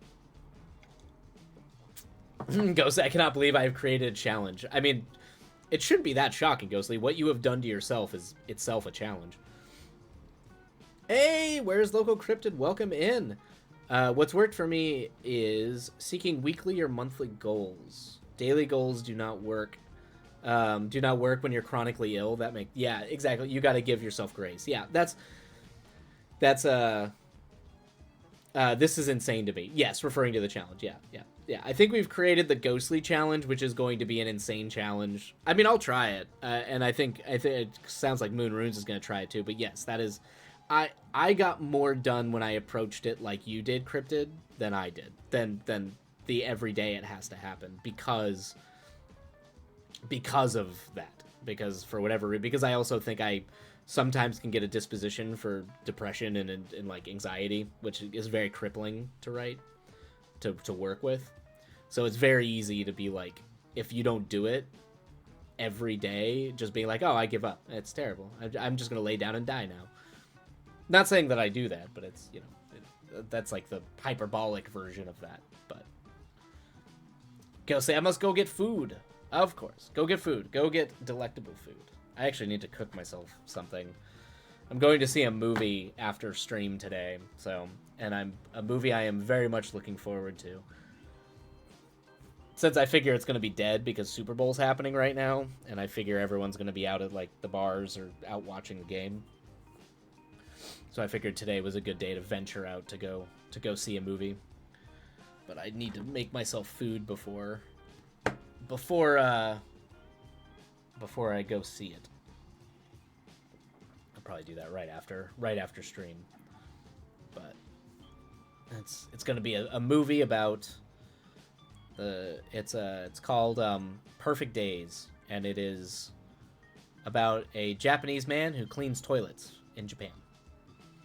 And it's by a filmmaker named Wim Wenders, who I'm a big fan of. He made a film called Paris, Texas, which if anyone wants some like really good, just deep meditations on the human condition, Paris, Texas is a great movie.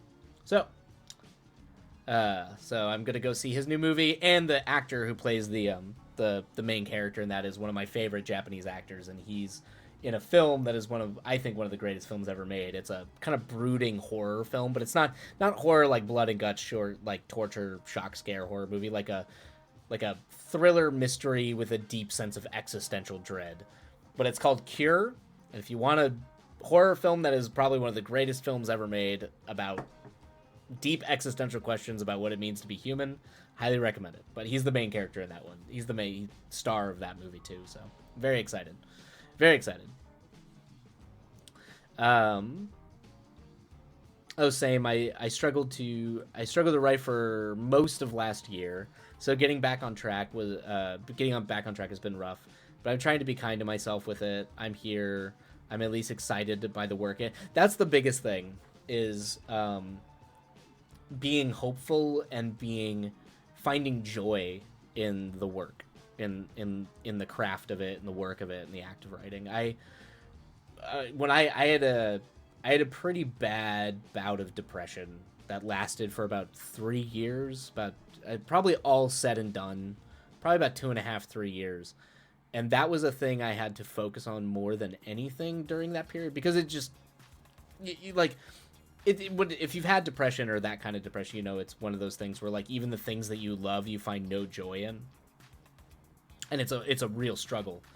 And that was the thing that, like, particularly when I was very deep in, like, when I would, like, meditate every morning and stuff like that, it was literally just me focusing on fostering senses of joy.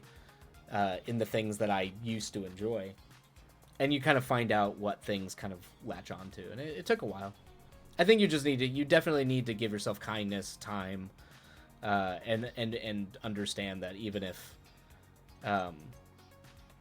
if you're slow, you're slower than you want to be, that doesn't equate to you being a failure. It just means that it takes time, and that's okay.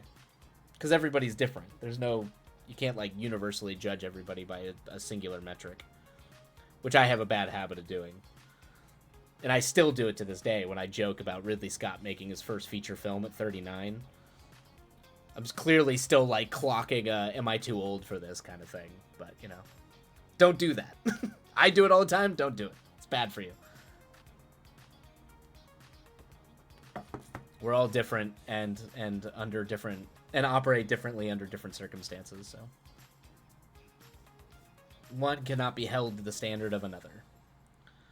Slow progress is still progress. Everyone is going at their own rate. Exactly. Yep. That's the truth. But I think the thing that I like about what Ghosty's doing isn't necessarily the I've done it every day, and I think it's the ritualistic focus of it. So even if there was a period where I was like, I just need to be able to guarantee the time. If I can find a way to guarantee the time where like you shut the phone off, you shut all distractions off, you do it around your work schedule or whatever schedule you have or obligations you have in life, feed the cats, feed the pets, all that kind of stuff. But if I can sit, be it an hour, 2 hours, 3 hours, or 4 hours, if I can guarantee myself the time. So instead of it being like you have to write every day, can you guarantee yourself 1 hour to just sit there? And if you don't get any writing done, that's like, you can't be mad at yourself because you gave yourself the time to write. And eventually you will just start writing. And that was kind of the way I had to look at it. Is like I felt like I needed to change the conditions around how I was writing, more so than actually sitting there and doing the writing itself. I figured doing the writing itself would come eventually. I just needed to change the conditions by which I allowed myself the opportunity to write. If that makes any sense. That might not make any sense. I might just be babbling. Remember, guys, Tolkien published his first book at 45. That's true, yeah. Yep. That is true. Also, please never worry about writing to market because the market is a fucking mess. Make the thing you love instead. Yeah, that's... Oh, you're back. Welcome back, Moonrunes. That is, Cryptid, that is a thing about screenwriting that I try to tell everybody who... Because there's a list that comes out with studios that's kind of like about... essentially what kind of scripts various different studios and producers are picking up. And a lot of times you get those lists and people are like, oh, perfect. Like, I'm going to go write this thing now because this is what people are looking for. And by the time you finish writing that thing, no one's going to be looking for that script. Those lists are only useful if you already have something written that fits into that. Because that, whatever they want right now is now. Like, now. So, never chase the market. The worst thing you can do is chase the market. You should be aware of the market, but never, ever, ever chase the market. Ever. It's a losing battle. Yeah. Which is why you just write the things you want to write the way you want to write, and then when you start hearing kind of on the grapevine about people are looking for things and it is kind of synonymous or it vibes with what you already have written, that's when you start sending things out. That's when you start like really trying to drum up things, when you kind of start to see what they want. Now is different because post-strike, no one has any idea what they want. And no one's really buying right now either. which I kind of knew was going to happen, but at least for probably another year, it's probably going to be pretty slow. It makes absolute sense for me. It's been getting work done earlier rather than the dead of night when I'm tired of... Yeah, that makes sense. Oh god, it's just like with literary agent, that's fucking hellish. For novels, it's the manuscript pushers. Got it. Okay, yeah. Yep. Yeah, I remember right after the strike ended, a lot of those were going around about the things that they were looking up, and no one was buying. Like, they were just trying to get everything that had been greenlit before the strikes back into production, man. No, it's still, people are not buying a lot right now. I mean, there's some big sales happening, but I think those sales were already kind of in the works before the strike. I just haven't known anyone who's really selling a ton at the moment. Or maybe I just don't know anyone who is. And it takes so long to traditionally pub a book. By the time it hits shelves, the market could be, it could be fucking dead. Don't do it. Yeah, exactly. Yep. The market could always be dead. Solid agents will take your book because they can tell you're a great writer and accept that book you're submitting may not get sold its current go around. Yeah. That makes sense. Yeah, agents are rough. And believe me, agents in the film industry are equally as bad, if not even worse, just because they don't know. And a lot of the agents just don't, I don't think they just don't get it. That's why a lot of people, I think, started moving to managers, even though I don't think managers are that much better. But depending on who your management company is, but it's just like they don't, they're kind of, agents, particularly in Hollywood, are there to build packages. So they're there to be like, they want scripts that they can see the actors they represent being in, so that they can then pitch it as a package deal to a studio. Because that for a while, that's how everything was moving. It's kind of, some people have pushed back against that because it's just abundantly clear that it's agents trying to get a bigger cut of the pie, because if everybody that they rep is in it, then they're getting like 10% of each one of those contracts and each one of those payouts. So it's better for them financially. It's also why for a long time it was like the agencies were like almost producing partners at this point. So that's like the gross corporate side of the whole thing. But oh yeah, there was so much crossover between the two, and yet authors aren't unionized. Yeah, I don't know how that is a thing. Welcome back, Ghostly. Everybody is back.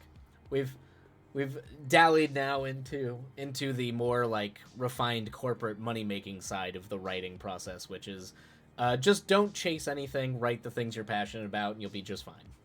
Just don't play the game of yeah. And I don't pretend to understand all the drama that goes into like self-publication, and Lord knows I know that there's like already weird dramas happening about I don't know, like good like reviews and Goodreads and all that kind of. I'm not familiar with it. I just random stuff I hear.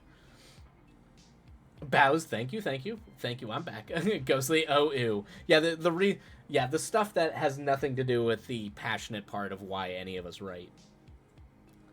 Literary agents have a list of acquiring editors they work with, so they're looking for X genres or comp titles because they know what the publish houses are looking for, if that makes sense. Okay, yeah, that makes sense. It's probably a similar acquisition method that they do in the film industry then.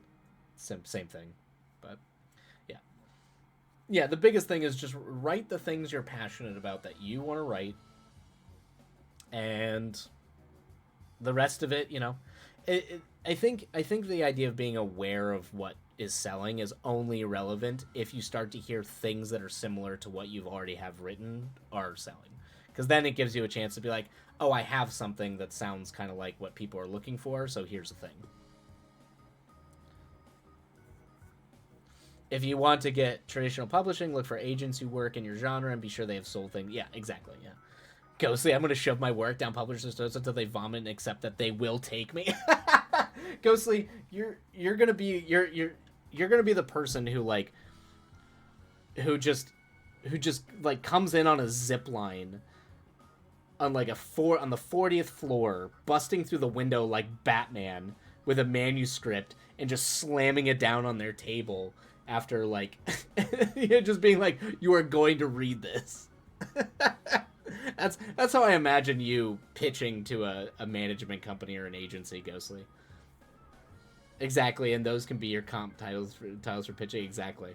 Oh, I'd love to see that. Yeah, Ghostly's not playing by anybody's rules at this point. Everybody's the meek writer is not how Ghostly's gonna do this. Ghostly's gonna just show up busting down doors.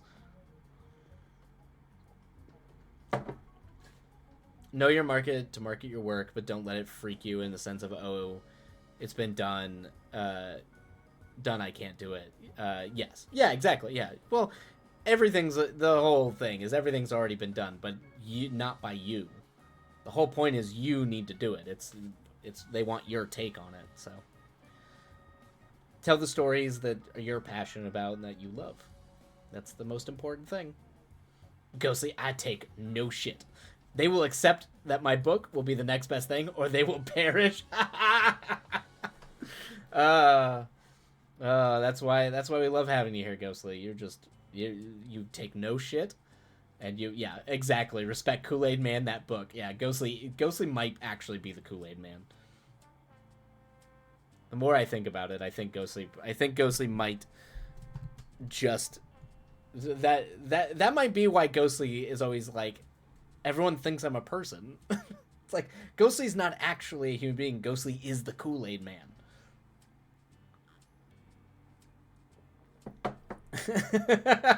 Ghostly, yeah. Perfect. Yep. Yeah, it's hard. I don't know. It's being an artist of any kind is hard. It's mostly because you have to make money to survive, but also because they don't like paying artists. But if you can find a way to continue to do your art, even if you have to work a job and all all that kind of stuff, you just can keep methodically doing your art. That's what matters. Ghostly, I thought I was a 50-year-old man, a 50-year-old British man who solves crimes.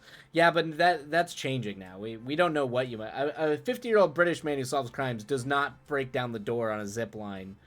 A 50-year-old British man might burst through some doors, but see, now you're throwing it for a wrench now. Cryptid, you have layers, exactly. What am I? Nobody knows. Like a crescent. Like an onion. Same thing, different font. Exactly. Yeah. Yeah, it's like you're like Batman Two-Face almost. You got the British side, and then you got the Kool-Aid side.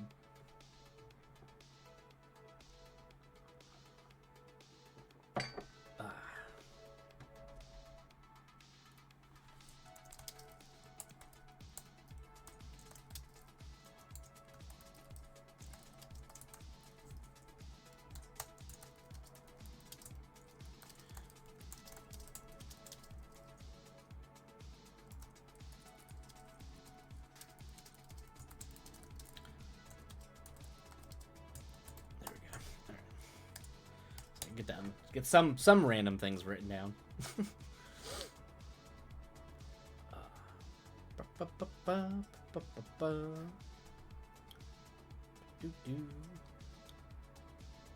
Well, this is fun. We've started a challenge. This has been a solid stream, everybody. We've started a challenge. We're getting closer to understanding what exactly Ghostly might be. We've discussed the nuances of both learning how to write and figuring out how to sell your work to a degree, or at least how to get your work visible in front of people. It's good. The nuances of being a writer or an artist. I don't want to just limit it to writers, even though it's kind of specific to writers on Twitch, but it could be any kind of art. You'll say, I have written for over 1,000 days. If some corporate prick thinks he can tell me I don't know how to do what I do, I will find someone who does realize that, and then put a massive billboard of my success outside said break. Wow, Ghostly, there's actual precedent for what you're talking about. Might be too angry for you, but you should look up Harlan Ellison and Terry Gilliam. Well, Terry Gilliam's the filmmaker who did that, kinda, sorta. But Harlan Ellison was famous for doing the billboard thing.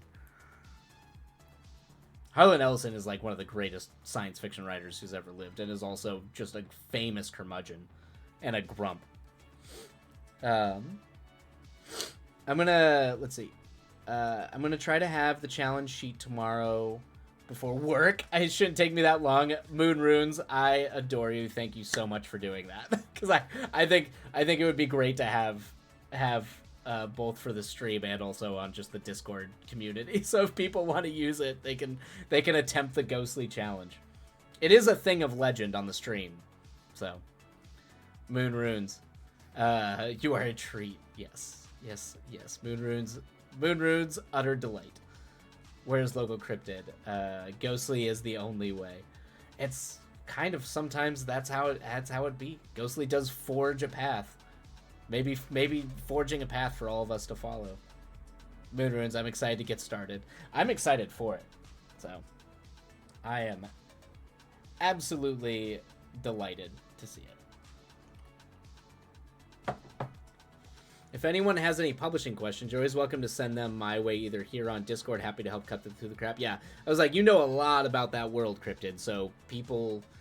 It's good to have someone who knows something about publishing, because I don't know too much about traditional publishing or publishing in literary.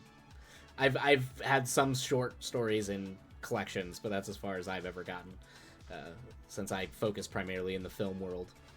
Moon Runes, I will channel Ghostly every day. That's the idea, right? If we manage to get the writing done every day, we are just channeling Ghostly. It's that Ghostly energy that gets us to being able to write every single day. And I know that actually might Cryptid, that might help Ghostly, because Ghostly had a short story that they put in the Discord, that they were looking for journals or places to submit. So if you know any like places to submit, just for not full publication, but just short story submissions for collections, I know Ghostly was actually looking for that not too long ago. Cryptid, coming up on 9 years of freelance editing this spring. Whew. I know you are the editing and starting work with a local tradition public in April. I know some. Hey, that's more than any of it. That's impressive. That's really good. Starting work with a traditional publisher. That's huge. Oh, bet. I'll take a look tomorrow on my lunch. Oh, yeah, absolutely. But I know Ghostly was curious question-wise about kind of how to go about it, and knows more than I do. Ghostly. Do publishing houses take shoving things down their throat well? That is... Honestly, Ghostly, I'm surprised you'd even ask the question without just being like, I don't care, I'm gonna do it anyway. Yes, but yeah, I think let us all do our best to channel Ghostly every day, while we make writing a thing, or at least just like some sort of ritual around writing. Not always. Depends on the size of the publisher and the manner of your approach. Exactly. It's the manner at which you are attempting to shove it down their throat. That depends. I mean, I'm just asking if they enjoy... Oh, jeez, Ghostly. Yeah. Some mid-size houses take unsub unagented. Okay, that's... Really? That actually surprises me. Mid-size houses do that? I was like, there's not many mid-production houses for film production anymore, but I'm pretty sure the only way that you can get into their wheelhouse is if you know their producers. You need to know producers that are at least familiar with them, that can vouch for you. But that's just film. But I'm surprised. That's big. Just in editor capacity. Oh, gotcha. Just in editing capacity. No publishing through them myself. At least not yet. Gotcha. Well, I am persistent to the point. They will swallow it and they will like it. Oh, Ghostly. Their rates are surprisingly good. That's good to know. Jeez. I never would have... Wow. All right. Okay. Could you send me some names? Cryptid's just like, is this going to become a problem? Like, am I going to send out some names? They're going to be like, did you send that crazy person our way? Sometimes you usually hear about open door call, or it'll be their sub guidelines if they take it. Oh, gotcha. Okay, interesting. I mean, I'm glad they do. I think it's a lot more effort on their part to do that. So it's good to hear that they do, but because I don't think out here, like in terms of like submission, if you're trying to submit a script, I'm trying to think the last time I heard of anybody actually doing unsolicited submissions and getting anywhere. I mean, it was always hard, but there was a period where they would be like, just keep submitting it and somebody might read it and like it. But I think now it's almost so much of a faux pas that you just I think at this they've almost gotten to the point where they'll just blacklist you. They definitely will if you write spec. If you or not spec, sorry. If you write like samples. But they do that for legal reasons. Angry Robot, for example, does open door. Really?